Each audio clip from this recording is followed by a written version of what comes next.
Hola, bienvenidas y bienvenidos a esta serie de videos en la que vamos a discutir los distintos parámetros de diseño que nos servirán para poder delinear la estructura organizacional.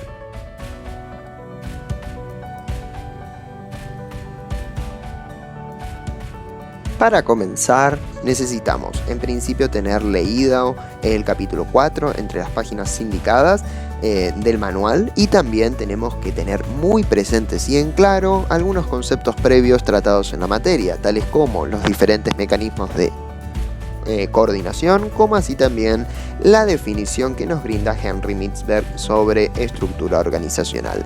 De no recordarla, acudir al material previamente cargado en la página. Bien, cuando nosotros pensamos en los parámetros de diseño, vamos a encontrar algunos parámetros tales como la especialización de la tarea, la formalización del comportamiento, la capacitación y adoctrinamiento, el agrupamiento de unidades, la dimensión de la unidad, la descentralización y la centralización. Todos estos parámetros de diseño, donde no incluimos, por ejemplo, el sistema técnico, porque son cuestiones que vamos a abordar más adelante. Todos estos refieren o se pueden subagrupar en dos conjuntos organizados. El primero, aquel que habla sobre el diseño de los puestos que van a constituir la estructura formal de nuestra organización, y el otro sobre el diseño de la superestructura de la organización. En este video vamos a tratar sobre la especialización de la tarea como primer parámetro de diseño que atañe al diseño de los puestos. Entonces, ¿de qué hablamos cuando hablamos de la especialización de la tarea? Estamos hablando de puestos, y para el que no recuerda, vamos a volver un poco a la imagen anterior. Vamos a ver que en esta imagen tenemos un organigrama, y cada organigrama está constituido por dos elementos: rectángulos y líneas. Estos rectángulos formalmente se conocen como, de acuerdo a las normas IRAM, que son normas de calidad, como entagramas, y las líneas como líneas de dependencia jerárquica o dependencia funcional. Cada uno de los puestos es definido o puede ser entendido como el conjunto de normas, tareas, funciones y responsabilidades que le atañe a un empleado cumplir. Los puestos no son personas, sino que son tareas y responsabilidades. Cuando hablamos de especialización, estamos hablando de dos cosas: de cantidad de tareas por un lado y de control sobre la tarea o sobre el trabajo por el otro. Podemos analizar los puestos o diseñar estos puestos tomando en consideración la amplitud que el mismo va a tener y la profundidad del puesto. Cuando hablamos de amplitud, estamos hablando de algo que se denomina especialización horizontal. La dimensión horizontal del puesto refiere a la cantidad de tareas que puede llevar a cabo un empleado, o sea, la cantidad de tareas y actividades que comprende un puesto.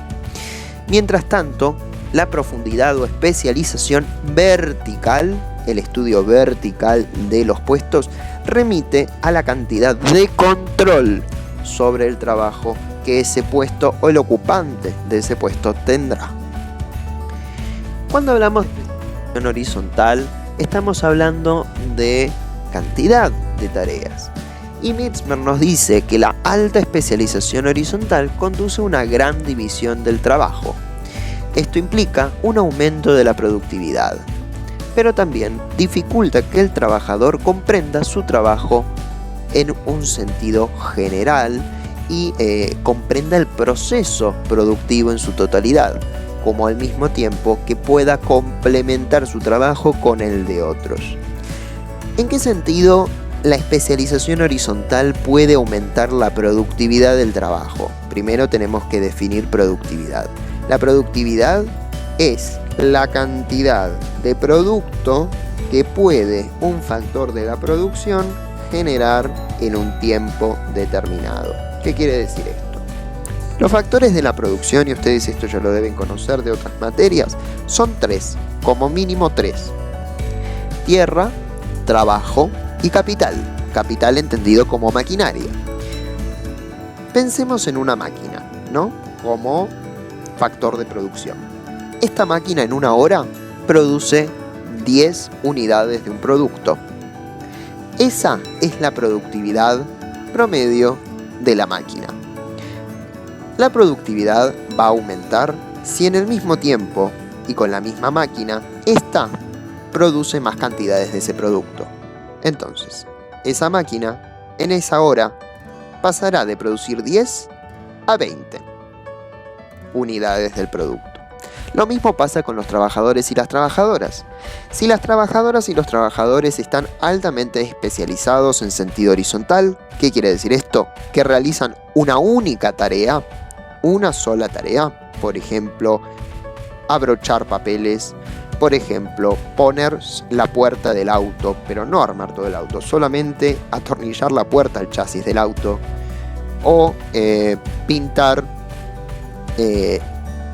no sé, una vasija si estamos trabajando en una fábrica de cerámicas. Solamente realiza una tarea, no se va a distraer con otras, no va a tener que cambiar de herramientas muy seguidamente, va a tener que hacer una única tarea. Al no distraerse, va a ser más productivo. En un mismo tiempo, va a poder pintar muchas más vasijas, va a poder poner muchas más puertas que si tuviera que armar todo el auto, que si tuviera que confeccionar la vasija, cocinarla y después pintarla. En ese sentido es que el trabajador altamente especializado en sentido horizontal se vuelve. Pero claro, si un trabajador solamente se dedica a poner la puerta de un auto, no va a conocer cómo hacer el auto. No va a conocer cómo se tiene que llevar a cabo el proceso de sus compañeros o compañeras. ¿Cómo se hace la conexión eléctrica del auto? No sé. ¿Cómo se ponen los vidrios en las ventanas? No sé.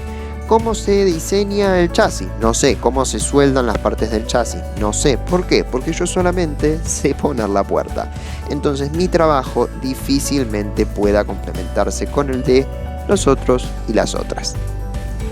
Mientras tanto, una alta especialización vertical lo que permite es tener un alto control sobre el trabajo. Acá es donde nosotros ponemos un ejemplo, o siempre acudo a este mismo ejemplo. Pensemos en un cocinero de Burger King y un chef de un restaurante muy reconocido. El cocinero de Burger King va a tener que resolver su trabajo o llevarlo a cabo o cocinar las hamburguesas de acuerdo a un manual de procedimientos y respetando un menú preestablecido por la compañía.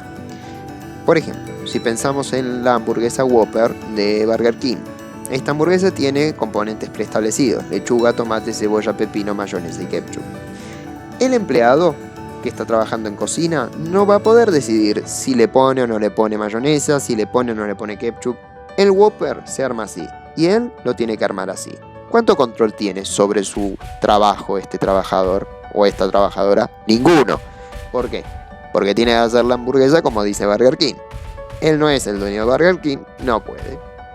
Un chef, en cambio, que controle, que gerencie, que bueno, sea el encargado de la cocina de un restaurante, generalmente tiene mucha más libertad, en el sentido de que puede decidir cómo van a ser los platos, cuál va a ser el menú, qué componentes, qué ingredientes, qué diseño, cómo van a ser. Y como no están estandarizados estos productos, ¿no?, estos menúes, el chef de un restaurante tiene más control sobre el trabajo. ¿Cómo lo hace? ¿Qué decisiones tienen? Fíjense, en una organización los operarios tienen menos control sobre su trabajo y los gerentes muchísimo más, porque estos deciden cuándo se toman el break para comer, cuándo llevan su propia agenda, ¿no?